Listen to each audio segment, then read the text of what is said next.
Klausyk, broli, žinai, kad 2 perdirbti buteliai sutaupo energijos pagaminti 5 puodeliam arbatos? Kaip tai suprasti? Arbatinukui energijos sutaupo. Visiems 5 puodeliam? Taip. Vis dėlto verta rūšiuoti.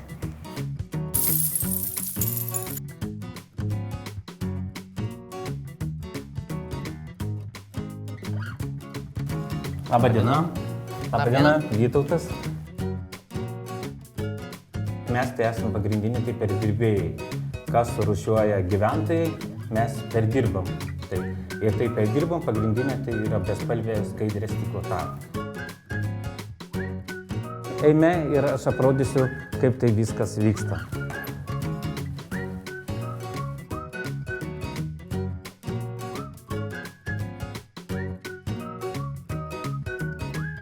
Kadangi esame gamybiniai įmoniai, reikia laikyti saugos reikalavimų. Dabar mes pasiruošę.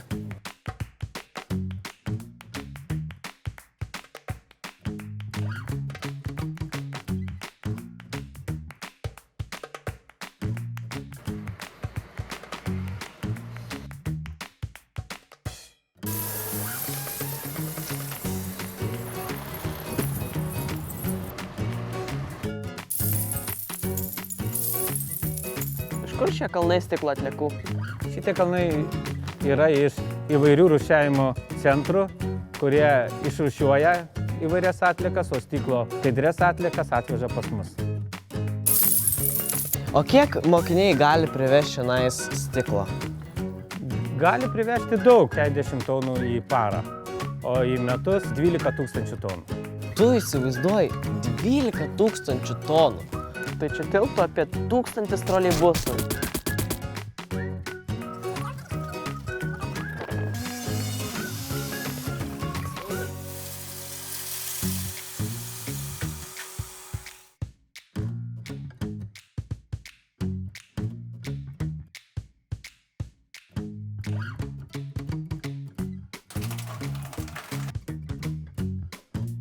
O kur mes dabar einam? Mes einam į žaliavų paruošimo skyrių, kur ir bus ruošiamas žaliavos perdirbimui.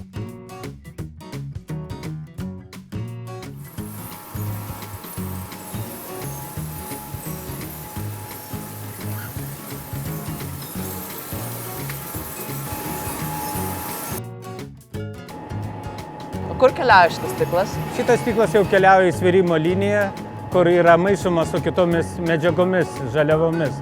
Tai galima prilyginti kaip sriubos virimui pagal receptą. Jisai maišomas, sveriamas ir keliauja į gamybą.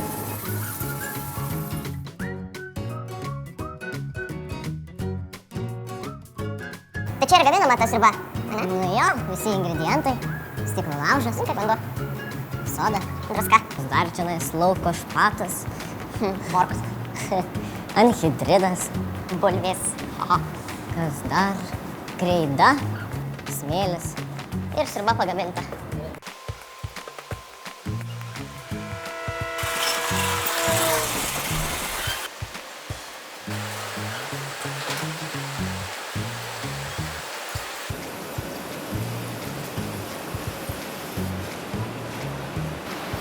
Krosnyje yra 300 tonų karšto stiklo.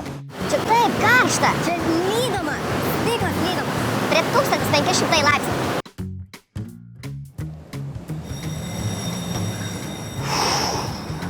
Tai ką, vyrai, sušilot? Ja. Taip, buvot prie krosnės, o čia yra krosnės valdymo pultas. Ir pamatysime, kada iš tų surinktų atliekų, iš to dūžio, atsiranda jau gaminys.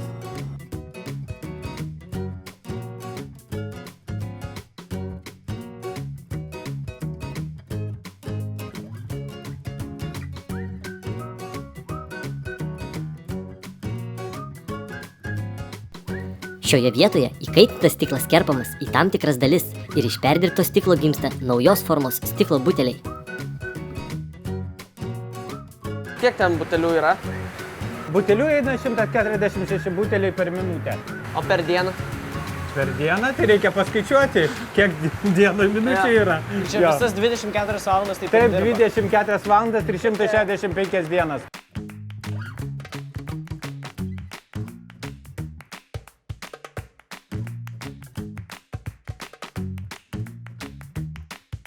Esam čia jau gatavos produkcijos sandėlyje, kur paruošta produkcija į Skandinaviją už mano nugaros. Tai yra stiklainiukai, į kuriuos bus dedami maisto produktai, žuvytės.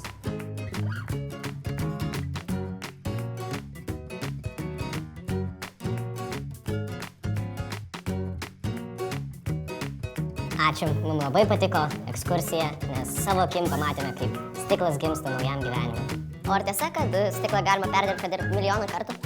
Taip tiesa, nes perdirbant jį neprarandamas jo savybės. Tai ačiū vyrai už apsilankymą, toliau rūšiuokime atliekas ir taupykime energetinius resursus.